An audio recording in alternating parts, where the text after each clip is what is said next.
Good morning, students. Today I am going to start a new chapter. The name of the chapter is Public Sector Enterprises. What is the name of the chapter? The name of the chapter is Public Sector Enterprises. Before going to start the chapter, let me tell you the topic from these chapters. What is there in your ICSE syllabus? That means, what all things from this particular chapter you are supposed to learn for the purpose of your ICSE examination?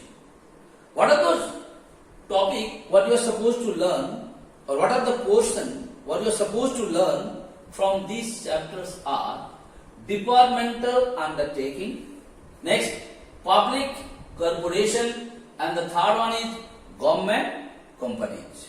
Once more, what all things we are supposed to learn from this chapter for the purpose of ICSE examination are: number 1, departmental undertaking; number 2, public corporation; and number 3, government companies. Now from this, what all things you are supposed to learn? Meaning and features only. What are you supposed to learn? Only the meaning and features of these 3 components of this particular chapter. Today, I am only going to teach you the meaning of public sector enterprise. Second thing, the meaning of departmental undertaking and the features of departmental undertaking. Once more, before going to start, let me tell you what all things I am going to discuss in today's class. Point number 1, I am going to discuss the meaning of public sector enterprises. Second thing, I am going to discuss the meaning of departmental undertaking. And at last, today I will discuss the features of departmental undertaking. So let's start. The first things, what is the meaning of public sector enterprises? So what is the meaning of public sector enterprises? These are the business which are owned and controlled by the central or the state government. So public sector enterprises is also a kind of business which is basically owned and controlled by the central or the state governments. That is what you come to know to the conclusion. The private sector's enterprises are those enterprises which is basically run, owned, controlled and financed by either the state government or the central government or the state government and central government together. They are called public sector enterprises. Okay? I hope it is clear to you what is public sector enterprises. Okay? Now, I am going to discuss the meaning of departmental undertaking. See the word here. The word itself is saying departmental undertaking. That means, in public sector enterprises, which is run by the government, it is a very big business. And in this business, to run the business properly, efficiently, there are different departments are there. And the responsibility of those departments are given to the minister of that particular department to manage it. Okay? Like if you go to the central government, you can see the central government is running a lot of public sector enterprises. And it is not possible by only one minister to control everything. What is happening there? There is also different departments are there. Like you can see, Post and Telegraph Department is one of the department, or the Railway Department is one of the department of the central government. And who is the head of this? The head is the minister. Railway minister is the head of the railway department. On the other hand, Postal and Telegraph Minister is the head of the Postal and Telegraph Department. So what you come to know from here, this departmental undertaking are also a kind of public sector enterprises. But departmental undertaking are looking after all the works of their particular department, which is been headed by the minister of that particular department. Now, if the question comes in the examination, what do you mean by departmental undertaking? So, what will be your definition? Your definition will be departmental undertaking is the oldest and traditional form of an business. So, once more, departmental undertaking is the oldest and traditional form of an enterprise or a public sector enterprise. It is organized, financed and controlled in such a manner that any other government organization. The undertaking is under the control of a minister who is responsible to the parliament. Once more, what is the definition of departmental undertaking? So, departmental undertaking is the oldest and traditional form of an organization of public sector enterprise. It is organized, financed and controlled in such a manner that any other government organization. The undertaking is under the control of a minister who is responsible to the parliament. So once more I told you always, so departmental undertaking is a part of public sector enterprise. Okay? And the departmental undertaking also performing the work as per the system of the public sector enterprises. But in departmental undertaking, the head of the departmental undertaking is the minister who is in charge of it. Okay? Like I have given you an example of departmental undertaking is Post and Telegraph Department of our country. So I hope it clear to you. Public sector enterprise and the departmental undertaking, I made it clear to you. Public sector, I told you, which is run, owned, controlled and financed by the central government or the state government or both the government together. And the departmental undertaking is also a part of public sector enterprises. It is the oldest and traditional form of public sector enterprises. Now, the features of departmental undertaking. The first feature of departmental undertaking is formation. That means how the departmental undertaking is been formed. So it is established by a minister of the central or the state government. So departmental undertaking is basically established by a minister of the central or the state government. So it is formation is done by a minister. Either he is from the central government or he is from the state government. Next, no separate entity. It is very important to understand. No separate entity. When I told you the definition, beta, there only I told you departmental undertaking is one of the part of public sector enterprises. That means it is also run, owned and controlled by the central government or the state government. Okay? It is financed by central government or the state government. But what does that mean? It has no separate legal entity. That means it is under the public sector enterprises. It doesn't have any separate legal entity. Okay? That means a departmental undertaking does not have any independent entity distinct from the governments. So it doesn't have any separate legal entity distinct from the government.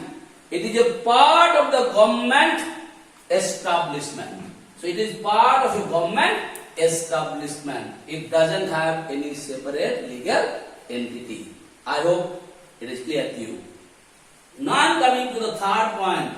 Ultimate responsibility with the minister. Again I am telling you, public sector enterprises are so big. So many things the public sector enterprises are looking after. Okay? Now what is happening to the departmental undertaking? This departmental undertaking are the part of the public sector enterprises, I told you. So here what happened? The particular minister who is in charge of that particular department, he is completely responsible for that. Like that particular minister is responsible or answerable to the Prime Minister, who is all and soul of the public sector enterprises. So the departmental undertaking is basically who is responsible? The ultimate responsibility for the management of the departmental undertaking lies with the minister concerned, who is responsible to the parliament or the state legislature. So once more, the ultimate responsibility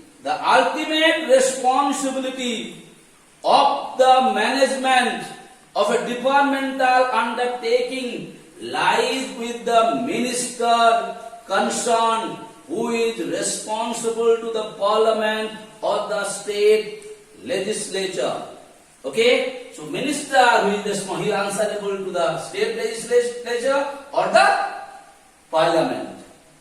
Next point, government financing. All of us are knowing better what happened. Departmental undertaking is also a part of public sector enterprises. And in public sector enterprises, the business, who finance, who give the capital, who give the money to run it? It is given by the central government or the state government or both the government together. So here, government financing, that means this departmental undertaking is also a part of the public sector enterprises. That is why it is financed through the annual budget of the central government or the state government. So how much money a particular department is going to spend or how much money is going to be sanctioned for a particular department, it is passed either in the central budget or the state budget. Okay? Next, the last point, managed by civil servant. That means who manages? I tell you, to manage a business, to manage a departmental undertaking, a minister alone cannot manage it. Like when you are managing a school, a principal cannot manage the school. To manage the school properly, to run it smoothly, lot of people are required, different kinds of staffs are required to run it properly. And different staff has given different responsibilities to run an organization of the business firm. Here also, who is managing it? Basically, it is managed by a civil servant. Who is a civil servant? I mean, someone who works in a department of a country's government. Anyone who is working in a government department of a country. Basically, he is called a civil servant. So the departmental undertaking is managed by the civil servants. So the question asks you, who manages the departmental undertaking? Your answer will be, the departmental undertaking is managed by the civil servants. Now who is civil servant? Someone who works in a department of a country's government. Okay? Who will be this country? Whatever in government department is working and looking after them, they are called the civil servants. Once more, before conclude today's lessons, let me tell you what all things I discussed in today's class. Just little brief on those. Point number 1, first I discussed what do you mean by public sector enterprises. Okay, there I told you public sector enterprises are those enterprises which is basically run, owned, controlled and financed by the central government or the state government or both the government together. Then I discussed what do you mean by departmental undertaking. Departmental undertaking are also a part of public sector enterprises. It is the oldest and the traditional form of an organization of public sector enterprises. It is the oldest and the traditional form of a public sector enterprises. Okay, beta? Which is basically controlled by a minister who is head of that particular department. Next, I told you the features of departmental undertaking. Then I told you formation, how it is being formed. Basically, it is established by a minister of central government or the state government.